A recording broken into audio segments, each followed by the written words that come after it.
चाहे गूगल पर सर्च कर लो, चाहे नामावली में सर्च कर लो, मेरे बच्चा होने वाला, लड़का होने वाला, उसका नाम क्या रखूंगे? ये नाम रखो। लड़की का नाम ये क्या होगा इससे? इसका मतलब ये है कि लक्ष्मी, इसका मतलब ये है कि हनुमान, इसका मतलब ये है कि ये राम।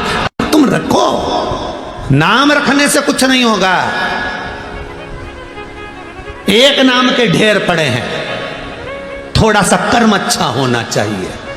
नाम कुछ नहीं कर पाता, कर्म सब कुछ कर जाता है।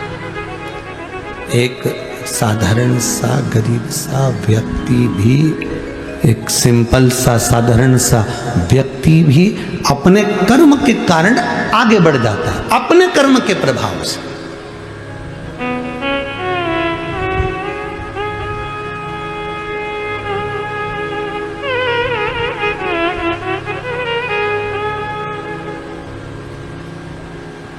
कई कई लोग कहते हैं महाराज ये हमारे यहाँ का बच्चा बहुत जिद्दी है, बहुत जिद्दी, इतना उपद्रव करता है, इतना, हम तो नाम रखकर परेशान हो गए इसका, ये नाम रख दिया जब से परेशान हो गया। क्या नाम रख के परेशान हो गए?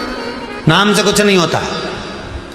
जिदपन तुम दे रहे हो, चिड़चिड़ापन तुम दे रहे हो, और नाम को बदनाम कर रहे हो। नाम से मतलब यहाँ तो कर्म कर चलो, कर्म। और बहुत अच्छे से जान लेना, बहुत अच्छे से समझ लेना, पत्ती से नहीं पहचाना जाता कि वृक्ष कौन सा है। पत्ती का नाम लेकर नहीं पुकारा जाता कि इस पत्ती का पेड़, हमें कहना पड़ता है इस फूल का वृक्ष है, चंपा का, चमेली का, मोगरे का, गेंदा का। हम उसके फूल से उसको पहचान कर करें, ये गेंदे का है, ये चमेली का है, ये बिजली का है। या हम फल से करें, ये केरी का है, ये बेर का है, ये आंवले का है, ये नींबू का है, ये संतरे का है, ये आंवले का है, ये उसके फल से पहचाना, पत्ती से नहीं। उसी तरह तुम्हारे जीवन में कितने ही उतार चढ़ाव आ जाए, तुम्हें उससे कोई नहीं पहचानेगा, पहचानेगा तुम्हारे कर्म से। तुमने कर्म कौन सा करा, उस कर्म से तुम्हें पहचाना जाएगा। अच्छा कर्म करोगे, जगत में तुम्हारा नाम उसी नाम से जाना जाएगा। बेकार कर्म कर दिया, उसी नाम से तुम्हें पहचानेगा, अरे बेकार, बहुत बेकार, ये वही है, कर्म से पहचाना जाए। कुछ अच्छा करिए। मानव की देह पाने के बाद में अगर हम बेकार कर्म, तो मानव की देह पाने के बाद में एक कर्म जरूर करना, किसी सदगुरु की शरण जाकर उसकी स्मरण में, थोड़ी सी भक्ति में, थोड़े से स्मरण में डूबने का प्रयास कर।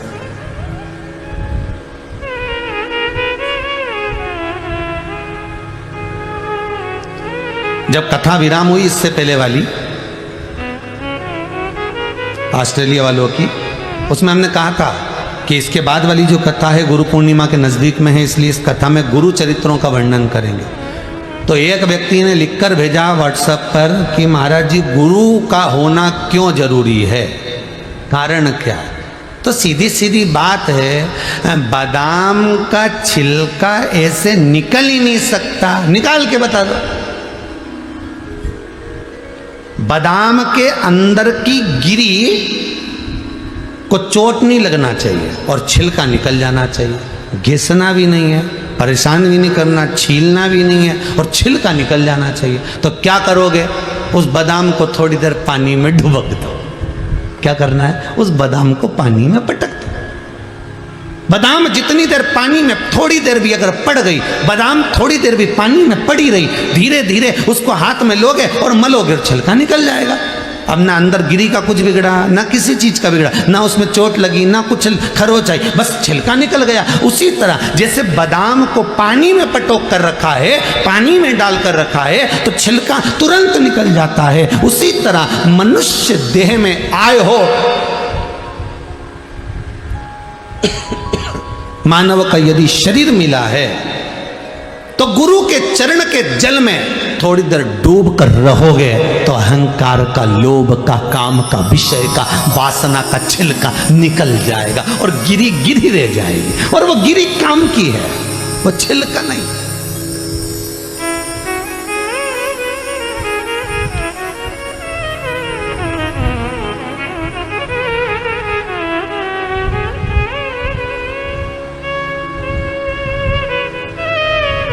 वो गिरी ही काम की है। गुरु चरणारविंद के जल में जब तक डूबे रहोगे तो छिलका निकलने में देरी नहीं लगेगी, अहंकार, काम, लोभ, विषय, वासना, आसक्ति, तृष्णा निकलने में देरी नहीं लगेगी। गिरी भाग रहेगा तो सुख का अनुभव होगा, आनंद।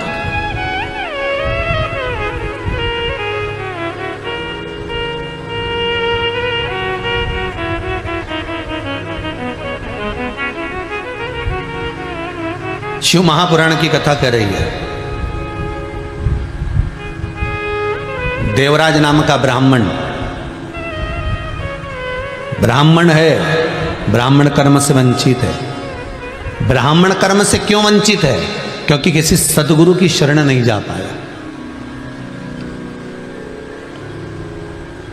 बिंदुक नाम का ब्राह्मण कुल में जन्मा है, चोरी कर रहा है, धन लेकर आ रहा है, अपनी पत्नी, धर्म पत्नी को दे रहा है, पर ब्राह्मण कर्म से वंचित है। उसका कारण क्या है? क्योंकि सदगुरु की शरण नहीं जा पाया। इस कथा को सुनने के बाद आप अपनी जिंदगी में एक बात याद रखना, गुरु ढूंढना, बहुत अच्छे से ढूंढना, बहुत अच्छे से, पर जल्दीबाजी में नहीं। तुम्हारा मन, तुम्हारी बुद्धि, तुम्हारा चित्त, तुम्हारी वृत्ति जब तक नहीं कह दे कि इसको गुरु बनाना है, तब तक मत बनाना, उसके बाद ही बनाना। जब दिल कह दे तुम्हारा कि ये मुझे तार सकता है, ये मुझे हरि से मिला सकता है,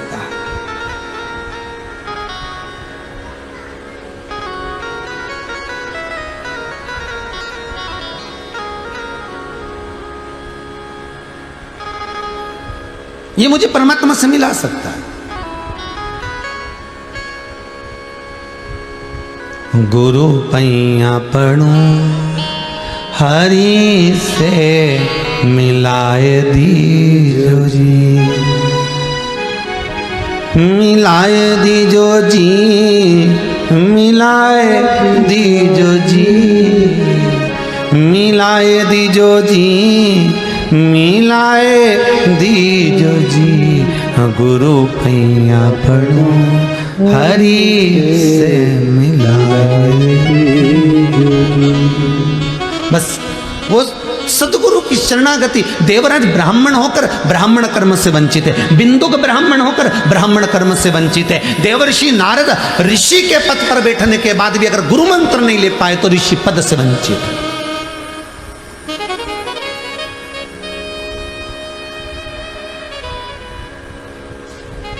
वो सुख कहां, वो आनंद की अनुभूति कहां?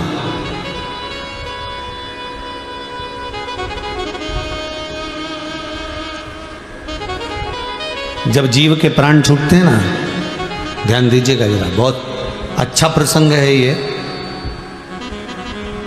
जिस समय प्राण छूट रहे होते हैं, जिस समय पर प्राण जा रहे होते हैं, प्राण छूटते हैं व्यक्ति के,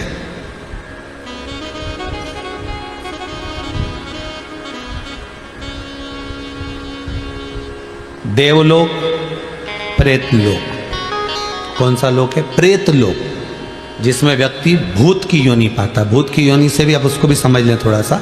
जैसे कई लोग जाते हैं और जाते जाते उनको कोई ऐसी हवा लग जाती है, भोजन नहीं भा रहा है, गिरा पड़ा हुआ है, रो रहा है, हंस रहा है, कोई ऐसा काम कर रहा है, सुध नहीं बन पा रही है, वो जो उसको थोड़ा सा कहते हैं, इसको हवा लग गई, इसको थोड़ा भूत लग गया, इसको कोई प्रेत लग गया।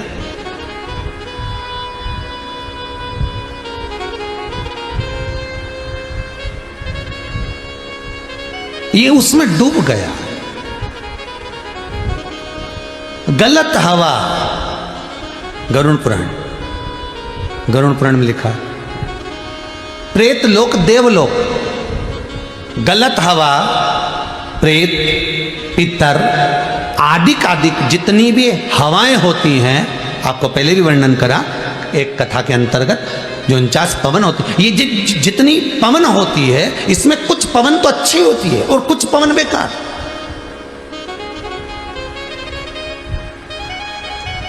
सतगुरु मार्गी को, जो गुरु के चरणारविंद का अनुमोदन कर रहा है, गुरु का स्मरण कर रहा है, भगवत भजन कर रहा है, नाम जाप कर रहा है, नाम स्मरण कर रहा है, जिसने अपनी जिंदगी में एक बार गुरु मंत्र ले रखा है और उस गुरु मंत्र का बल उसके भीतर है, तो उसको कभी भी प्रेत बांधा, उसको कभी भी कोई गलत हवा स्पर्श नहीं कर पाती। जो गुरु मंत्र से वंचित है, जो परमात्मा के मंत्र से छूटे हुए हैं, गुरु की वाणी जिसके कानों में नहीं गई, श्रवण शक्ति में नहीं गई, उसके भीतर फिर गलत हवा प्रेत बांधा उसको स्पष्ट छू सकती है। अब ये तो हो गया मृत्यु लोक का, कि मृत्यु लोक में आप पहचान सकते हो कि इसको अगर पवन लगी है, कोई चीज लग गया है, कोई चीज हो गई है, तो समझ सकते हो इसका गुरु मंत्र नहीं होगा, इसलिए इसको छू लिया। ऊपर का क्या क्रम है? इससे ऊपर जब जीव प्राण छोड़कर जाएगा और प्राण छोड़कर जाने के बाद जब ऊपर पहुंचेगा, यम की केत चढ़ेगा, चढ़ने के बाद जब पहुंचेगा, उस समय का कथन क्या कहता है? तो उस समय का कथन कहता है कि अगर एक चेले ने, एक शिष्य ने गुरु मंत्र ले लिया है और उस मंत्र का स्मरण नहीं भी कर रहा है, तो गुरु अगर एक सांकल्य भी डालता है, गुरु अगर एक मंत्र का स्मरण भी करता है, तो चेले के खाते में जाता है, शिष्य के खाते में जाता है। और शिष्य अगर एक सांकल्य डालता है, शिष्य अगर एक मंत्र का स्मरण करता है, तो उसका एक भाग गुरु के खाते में जाता है। दोनों एक दूसरे को तार रहे हैं। और गुरु मंत्र लेने के बाद में व्यक्ति अगर बेकार कर्म कर रहा है, मदिरापान कर रहा है, वेश्यावृत्ति कर रहा है, जुआ खेल रहा है, मांसाहार कर रहा है, कोई गलत काम कर रहा है, तो उसका भी भोग गुरु को भोगना पड़ता है। और गुरु अगर कुछ बेकार कर रहा है तो वो शिष्य को भोगना पड़ेगा, भोगना तो पड़ेगा। संबंध एक हो गया गुरु और शिष्य का। इसलिए गुरु पैया पढ़ूं हरि से मिलाए दीजो जी, मिलाए दीजो जी, मिलाए दीजो जी, मिलाए दीजो जी, मिलाए दीजो जी।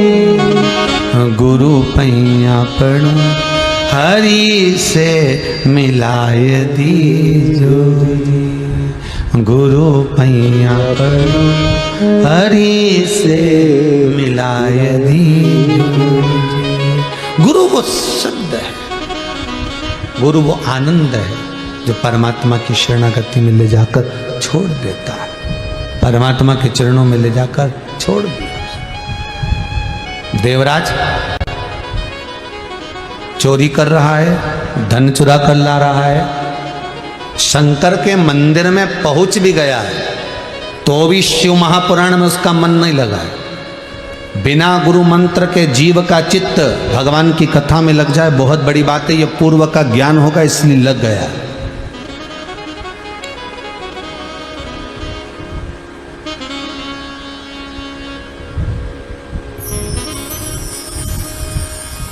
आज के ज़माने में असली गुरु लोगों को मिल नहीं रहे और गुरु को असली चेला मिल नहीं रहे। देखिए जरा, असली गुरु नहीं मिल रहा और गुरु को असली चेला नहीं मिल रहा।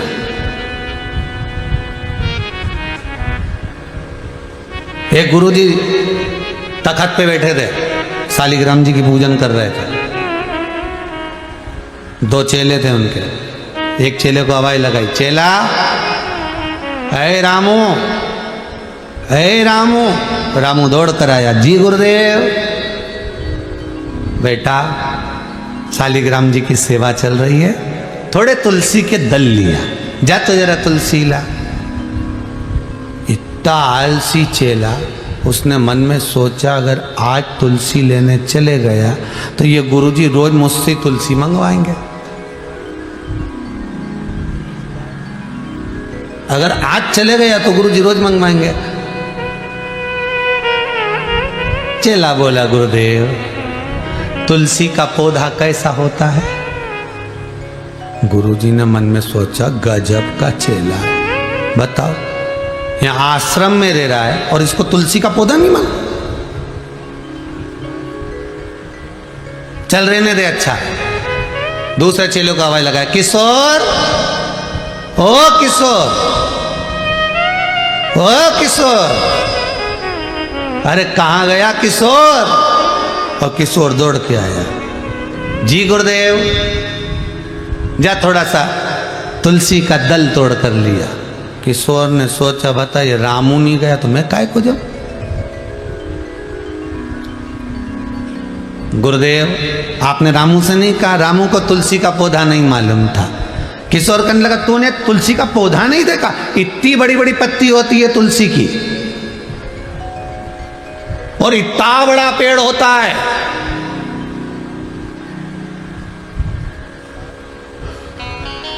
कभी नहीं देखा तूने? मेरी तो मम्मी ने दिखाया था, इतना बड़ा पेड़ और इतने बड़े बड़े पत्ते। गुरुजी ने मन में सोचा, हो गया कल्याण। इसको भी नहीं मालूम कि तुलसी का पौधा कैसा है। किशोर तूने तुलसी का पौधा नहीं देखा? गुरुदेव मेरे को मालूम, मेरी मम्मी ने ऐसे ही बताया था।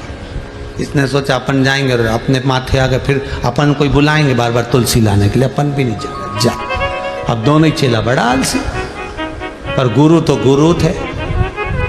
दोनों बोले, गुरुजी हमको नहीं मालूम तुलसी कैसी है, आप नहीं चले जाओ। गुरुजी बोले, अब शालिग्राम जी की सेवा छोड़कर मैं कैसे जाऊं? तख्त पे बैठे थे गुरुजी 80 किलो के, उसी पे थे शालिग्राम। उन्होंने दोनों चेलों से कहा, एक आगे से उठा, एक पीछे से उठा। उठकर नहीं जाऊंगा, सेवा कर रहा हूं, उठाओ। और दोनों ने उठाया, दम लगा के ऐसा, दम लगा के ऐसा। गुरुजी को तोक के तख्त समेत ले गए। तुलसी जी के क्यारे, ये बस बस बस, रोको रोको रोको रोको रोको, अब तोड़ के लाए। तुलसी दल लाए, गुरुजी को दिया। गुरुजी ने शालिग्राम जी के चढ़ाया। गुरुजी बोले, ले चलो वापिस, भाभी ले चलो। इन्हें फिर उठाया और उठा के ले जाके फिर तख्त को रखा। गुरुजी बोले, बेटा तुलसी का पौधा भूलोगे तो नहीं? चेला उन बोला, तब जिंदगी भर नहीं भूल। 80 किलो का तुम, 40 किलो का तख्त। उठाए उठाए हमारी नानी याद आ गई और कह रहे, भूलोगे तो नहीं? अब ये तुलसी का पौधा हमारा बाप नहीं भूला, कभी जिंदगी में नहीं भूला। यह तुलसी का भूलोगे तो बस ऐसी होती है तुलसी। रामू बोला, गुरुजी मेरे को मालूम होता हम पहले तोड़ ला था, हालत खराब करने से अच्छा मेरे को पहले ही मालूम होता, मैं पहले तोड़ ला था। किशोर बोला, मैंने तो सुबह तो नाश्ता करा था, सब पच गया, मुझे क्या मालूम था कि तुलसी का पौधा इतना छोटा सा होगा। गुरुजी अब तो देख लिया, अब देख लिया। गुरु पैया पढ़ू हरि से मिलाय दी जोरी। गुरु गुरु होता, चेलो दंडी होते, पर चेलों के लिए सदगुरु ही मार गए, सदगुरु मार।